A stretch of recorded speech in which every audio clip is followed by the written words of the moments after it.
आज भी हमारे देश में महिलाओं के काम को अनदेखा किया जाता है। महिलाएं आजीवन मुफ्त में सेवाएं देती है।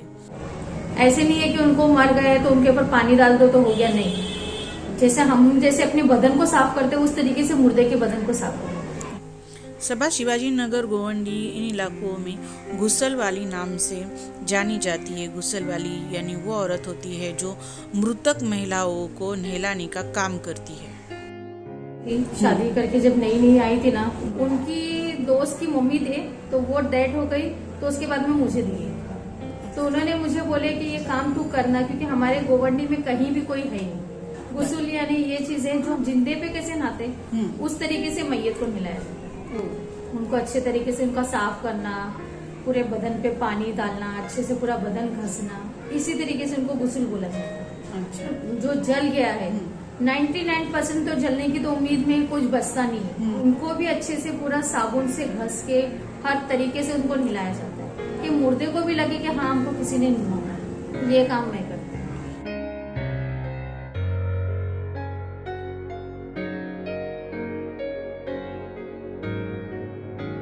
इतनी हिम्मत कहाँ से? ये तो मेरे को हिम्मत बिल्कुल नहीं थी। मैं बहुत बहुत तो मेरे शौहर का शुक्रिया अदा करूंगी। पढ़ने जाती थी मदरसे में, तो उस जगह पे ये चीजें सिखाया गया है। तो ये सिखाने में और करने में जमीन आसमान का फर्क होता है। हालांकि मेरे घर में मैं इतनी डरपोक हूँ ना कि जब मैयत हो जाती तो मैं घर छोड़ के मेरी माँ मेरी फूफी के यहाँ मुझे छोड़ देती थी। आज मैं वो चीज कर रही हूँ तो मेरे घर वाले यकीन नहीं मानते मुझे। ऐसे हाथ को चुंडी लगा के पूछते, सही में तू ही कर रही है ना? मेरे खानदान में जब इंतकाल हुआ था मेरी तीनों फूफियों को मैंने ही गुस्ल दिया। हाँ, मैं अकेली रहती हूँ और उनके घर वाले जो रहते जिधर डेट हो जाती उन लोग के घर वाले 2-3 जन को लेते, सिर्फ मुझे लेके 3 जन रहते हैं। और जब मैं बॉडी मिलाकर आती थी ना तो मैं मेरे हाथ से खाना खाने के लिए मुझे थोड़ा वो लगता था कि मैं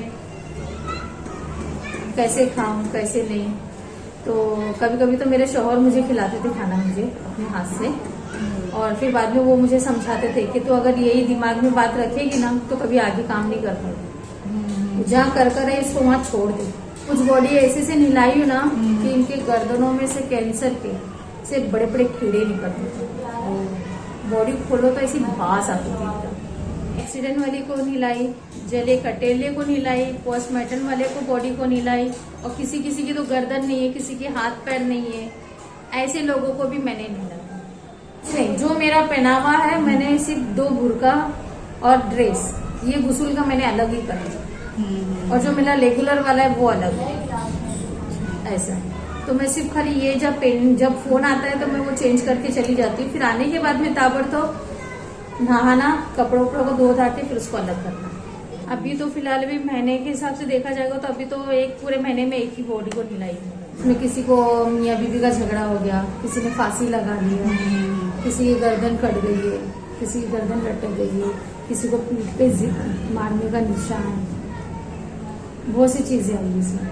अभी एक खाली की बात बताती हूँ, जैसे कि अभी अपने रोड नंबर 12 पे केस हुआ होगा, आपको याद होगा, जो बच्ची को प्लास्टिक में लपेट के 3 नंबर 2 नंबर स्कूल के पास फेंक दिए थे। जब उस बच्ची को लेकर आए थे ना गुस्ल के टाइम पे, उनके घर वाले आके खड़े नहीं थे।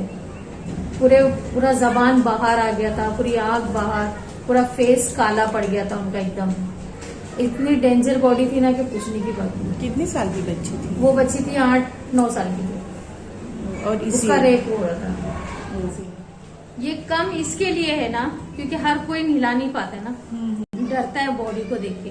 कुछ लोग उनके कपड़ों को, कफन को देख के डर जाते हैं। मैं शमशान में जाके वहाँ पे गुस्ल देकर आई, पर वो गुस्ल का और कब्रिस्तान थोड़ा दूर है। कब्रिस्तान के अंदर नहीं जा सकती औरत, जहाँ पे है वो वहाँ पे जा सकती। और मैं इसका पैसा पहले लेती भी नहीं थी। तो मेरी माँ ने मुझे क्या बोली, तेरे घर में सपोर्टिंग के लिए कोई नहीं है, तो तू कल को बीमार होगी तो तेरा कैसा होगा। तो उन्होंने फिर मुझे बोलने पे फिर मेरे को कोई पूछता है तो मैं उसको पैसा बताती हूँ, इतना है, अगर जिसके पास है तो वो दे देता है, जिसके पास नहीं है तो वो नहीं देता है। हम हर काम करते हैं, शादी में खर्चा करते हैं, लाल चिल्ला रहे चाहे कुछ भी रहे, वहां पे हम खर्चा करते, सब कुछ करते हैं। और जब यहाँ बारी आती देने की तो बोलते कि हमारे पास आपका कुछ नहीं है। सामने वाला ये नहीं समझता कि वो आ रही है तो वो कितना काम कर रही है, उसमें कितनी वो अपनी मेहनत ले रही है, वो रिस्क भी तो है। तकलीफ होगी वो कैसे करे, ये चीज को हिम्मत करके वो आई। अगर वो नहीं आती तो हमारे घर को कोई उसूल देता? ऐसे तो कोई सीखने जाता नहीं है। बोलो तो बोले डर लगता है हमको, बॉडी देखेंगे तो ऐसा होता है, कौन जाएगा, ऐसा लगता है कि उनको मुर्दा उठ के अभी पकड़ लेगा, ऐसे ऐसे सोचते सब। तो बोले अरे वो आई हिलाने वाली, वो इतना पैसा बोली और लेके चली गई। ये कम से कम 18-20 साल होने आए। हर जगह में नहलाने के बाद में वहाँ पे 10 मिनट की दुआ करके तब मैं वहां से निकलती हूँ। बाद में वो जनाजे में डाल दिए, फिर जाली लगा दी, कपड़ा उड़ा दिए, सहरा पिना दिए, फूल की चादर, वो आदमी लोग फिर लेके जाके कब्रिस्तान में उनको कब्र में उतारा। मैं अच्छा काम करने चाहते ना, उसमें लोग आते भड़काने के लिए, बोलने के लिए, झगड़े करने के लिए तैयार हो जाते।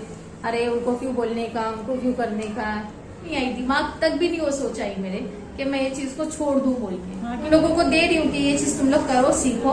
तो मैंने मेरी बच्ची के ऊपर पूरा कफन बिछा के उसके ऊपर पूरा तरीका उन लोगों को बताई कि ऐसे से कपड़ा पहनाया जाता है। और मैं ये चीजों को जहां भी जाती हूँ ना, मैं सबको बोलती हूँ कि आओ और आके देखो मैं कैसे गुस्ल और कैसे सिखा रही हूँ। मैं अपना काम करते रहती, बोलने वाले को बोलने तो मुझे नहीं फर्क पड़ता। सबा अपनी समुदाय के लिए ये हिम्मत वाला काम कर रही है। महिलाओं के काम का सही मूल्य कभी भी महिलाओं को नहीं मिलता है।